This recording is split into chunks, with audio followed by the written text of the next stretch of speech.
Hey there guys, welcome back to the channel. Hope you're all doing well. So today, as the eagle-eyed of you will see, I'm in a completely different room. I am back home for a month. I'm in my dad's office. I've just set up my little studio in here. So I'm going to be making videos from here for the next couple of weeks, and then I'll be moving to my mum's and then to the new place. I've got a vlog and stuff coming with the move and showing you my new studio when I get it, or my new room, which will double as a studio.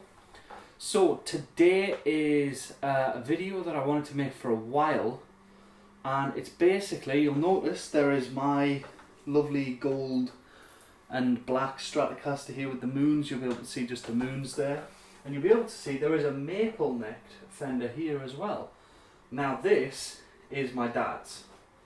So this is, I believe, I'm not exactly sure because I haven't seen the case or anything. I think it's an American standard Stratocaster. I know it's American because it says Corona, California on the back, and obviously, you know, it literally says made in USA on the back.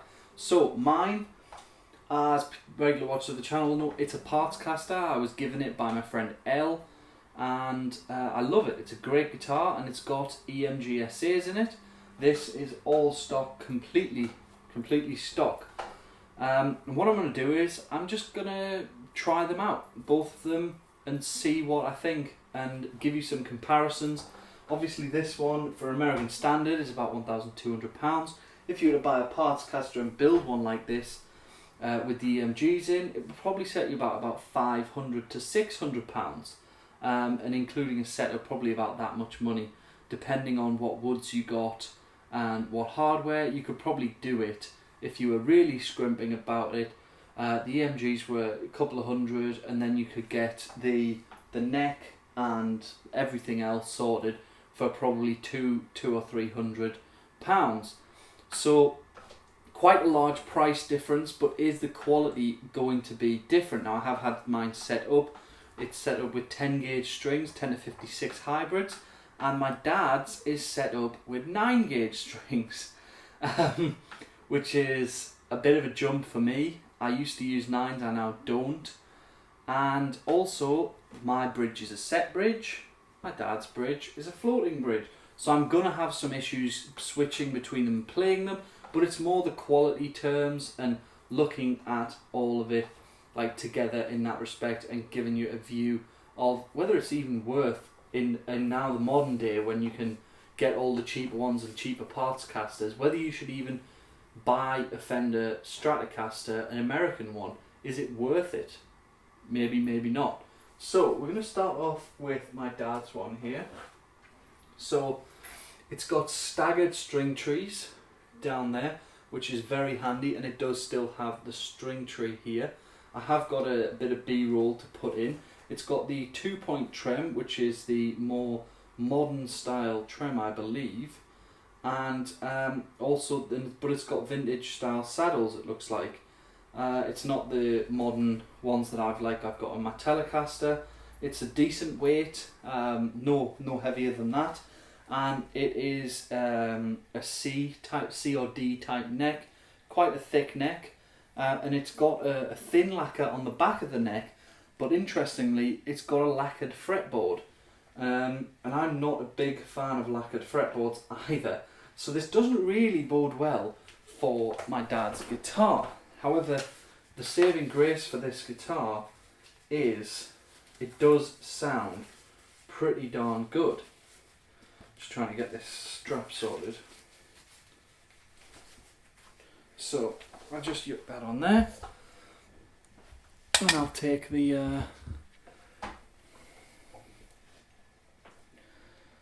so like I say, the saving grace for this guitar is it does sound good. However, I am not a fan of a floating trem or the strings or a lacquered fretboard.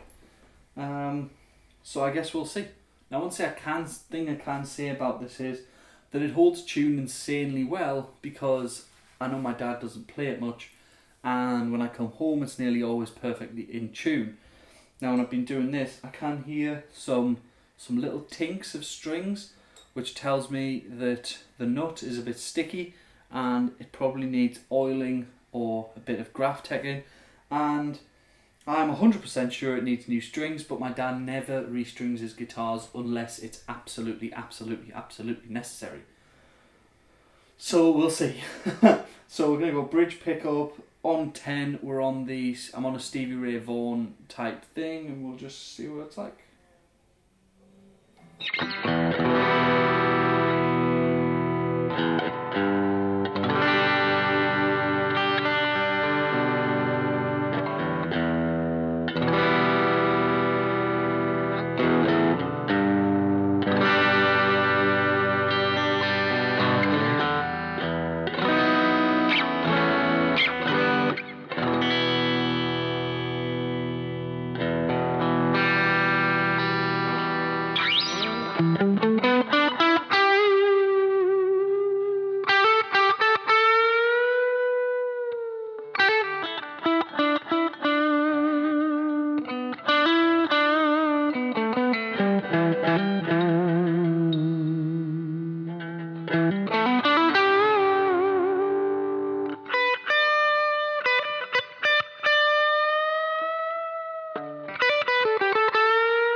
So it sounds pretty damn good. I'm not sure about the pickup placements. They are like, the back one's like tilted way like that.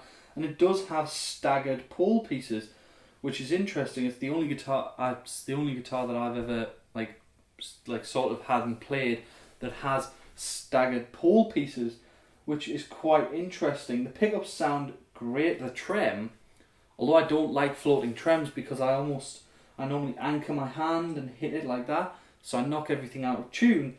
Actually, when I'm playing, the trem is a really nice action. It's very smooth, but again, there's a lot of tiny little clicks, which just tells me that the whole thing needs a bit of just maintenance and just a tune-up. And for me, the action at the 12th fret is so high. Like, it's soaring right now, that action. It's like very high. That's how, like, I'm having to press down really a lot. Like a fair way to get close to the fret. But it's not unplayable, it just needs a setup.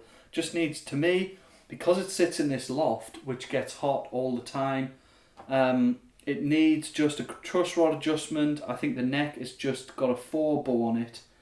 I can check that, like that. Yeah, there's quite a lot of bit there. It just needs a crank of the truss rod and it will straighten out and probably be better. It's a very nice guitar to play. The back of the neck isn't sticky. The only thing I do have is, if you're sweating, your fingers kind of stick to the fretboard if you hit it. Obviously you don't touch the fretboard a lot when you're playing, but if you do, then you can get stuck there. And it does sound very nice. Now I'm going to put it in the in-betweens, which is my favourite settings, and I'm going to put on the Bring Me the Horizon clean tone, because that's one of my favourite patches. So this is the back two pickups here.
So I just did a semi dive bomb there at the end as well with that tremolo, and it went back to pretty perfectly in tune, to be honest, which is very nice. The neck is not too big. I can wrap my thumb quite not comfortably. It's not as thin as my PRS neck, but it's not as thick as that neck. So we'll switch on to that guitar and then I'll give you some impressions as to the differences and what I think. Okay, so I've got my guitar now in my hands. I can see immediately it feels more comfortable, but that's because it's my guitar. My neck is, I think it's actually maybe just slightly, but there's not much in it. There is quite a thick neck on that when I play this one and play that one side by side. Mine is a lacquered back of the neck as well, but it's more of that's like a satin lacquer for the back of the neck. This is a proper poly lacquered neck, and it's obviously a rosewood board instead of a maple board, but it's unlacquered as a board. They're both poly finished guitars, but this one has been beaten to all hell, and this one has active EMGs in it as well. That's just my personal preference.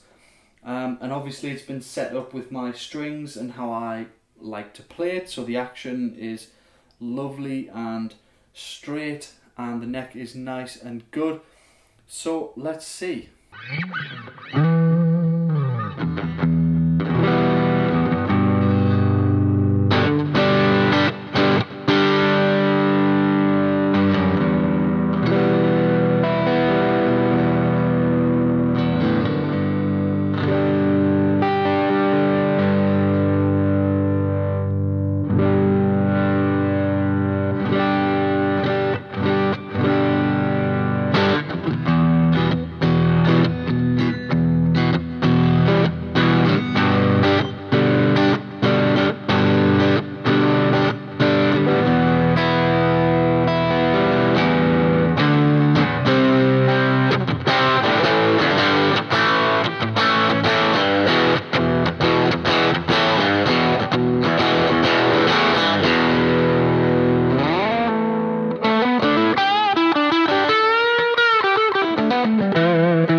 Well, immediately the pickups, this guitar is darker.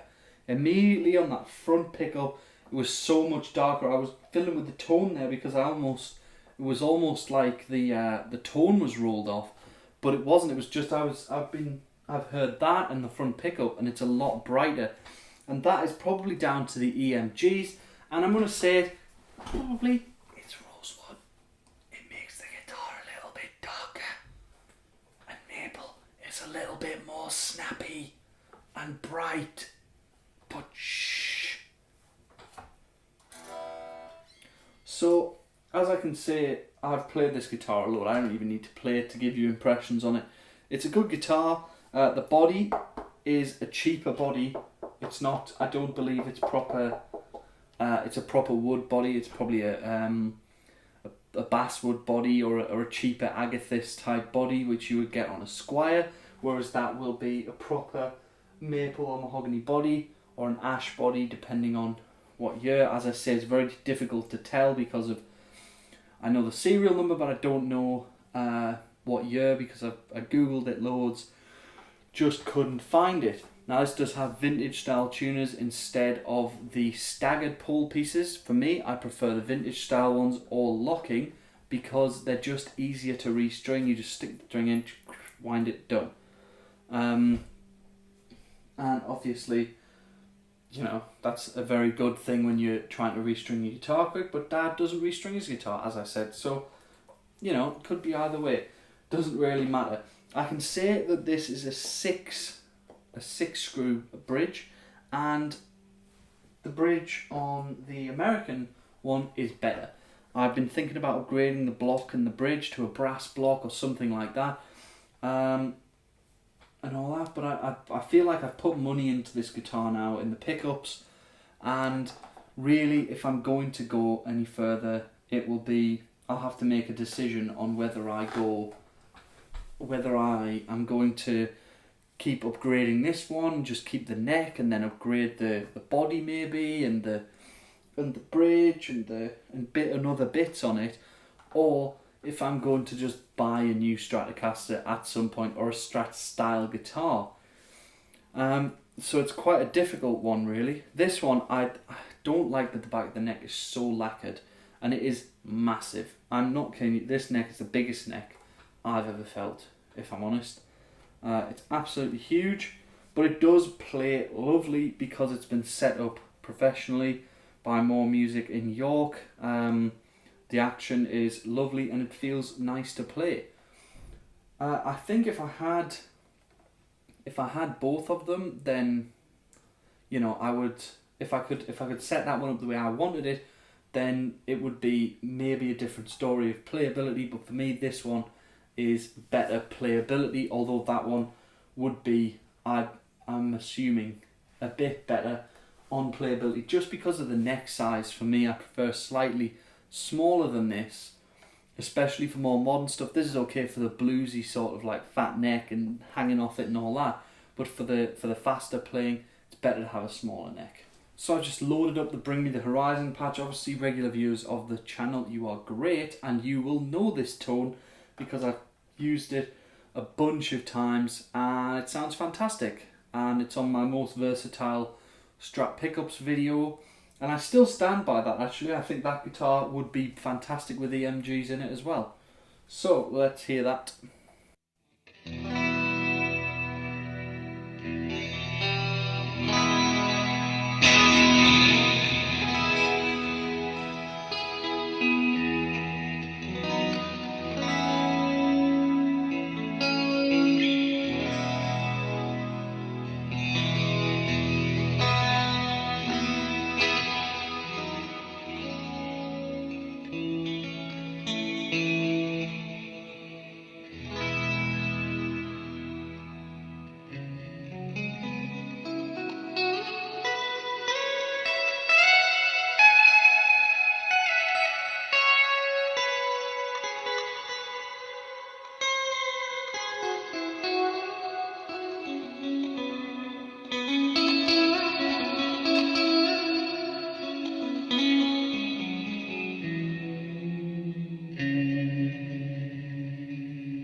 So for doing the delays, actually, I did quite enjoy that tremolo. It gives a nice bit of a wash afterwards and just like sort of gives it a bit of character.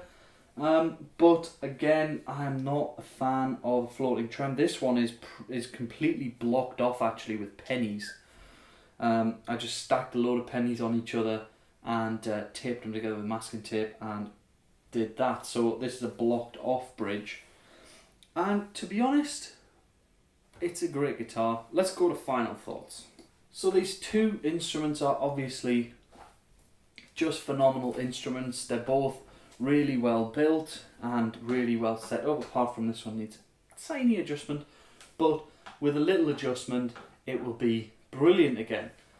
Like I say, with this one I would have heavier strings on it, but that's just my personal preference. So I would have heavier strings on it and I would have this blocked off for me. Now, is it double or over double the price of that? For me, it's not. The amount of great parts you can get now for not super cheap, but not really massively expensive either, is insane. You can get really nice necks for not that much money, and you can get a really good guitar. You know, you can finish it yourself if you wanted it. Obviously, if you wanted a proper poly finish or properly finished, then it would cost you a bit more money. You can spend £300 on a finish if you wanted a proper finish.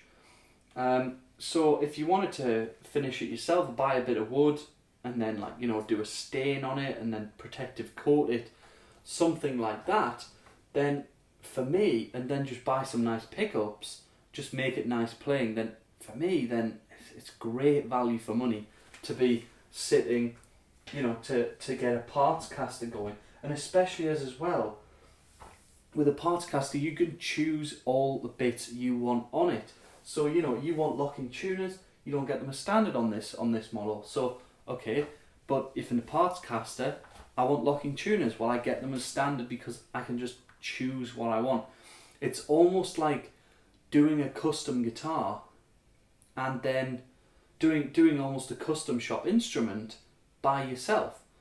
Now, I'm not saying it will play as good, and it might be that you can't get it to be the same, but I can tell you now, if you put away £100 of your budget, if you're not a pro at setting guitars up and really good at it, I'm not a pro at it. I can do basic tweaking and basic things to make my guitars better for me, but I can't do all the fret leveling and stuff, and I could do it if I learned, but I haven't put the time in to learn it yet. So if you put £100 of your budget away for a really good setup from a professional, then if I'm honest, you can get a guitar that is as good at playing and as good as sounding as an American Fender for like half the price. So for me, in the modern day now, fair enough, in days gone by, it was like sort of Americans were the best, and then you got anything other than that there was a considerable dip in quality.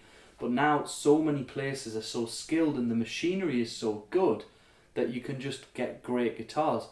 Now, I'm not saying I won't buy American guitars. I'm just saying if you're on a budget and you want a fantastic guitar, my view is build one.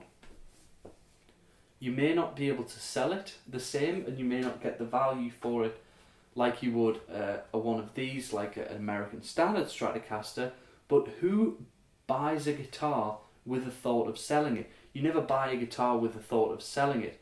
So for me, you know, do £500 or £600, get a nice body, get a nice neck. It may cost you a bit more than that depending on what woods you want and where you go for your parts.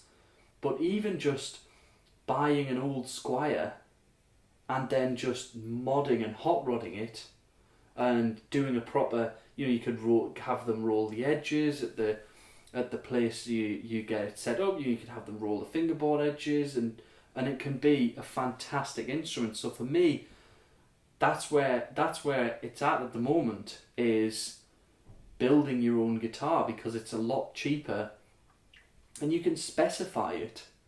You can spec out what you want. So that's my opinion on it. Obviously, I do love that instrument. I would love to bastardize them almost and put them together and like mod them up and get them to be the perfect instrument. But I would get so much hate for that. And also, that's my dad, and he would never let me. So let me know what you think in the comments down below. Are you a fan of the cheaper guitars and modding them up and taking them to a luthier or making them play well yourself? Or would you rather just buy the American standard and be done with it? Let me know in the comments down below. If you did enjoy the video, please do hit that like button. If you do want to see some more content, then hit that subscribe button. Thank you very much for watching, and I'll see you guys in the next one.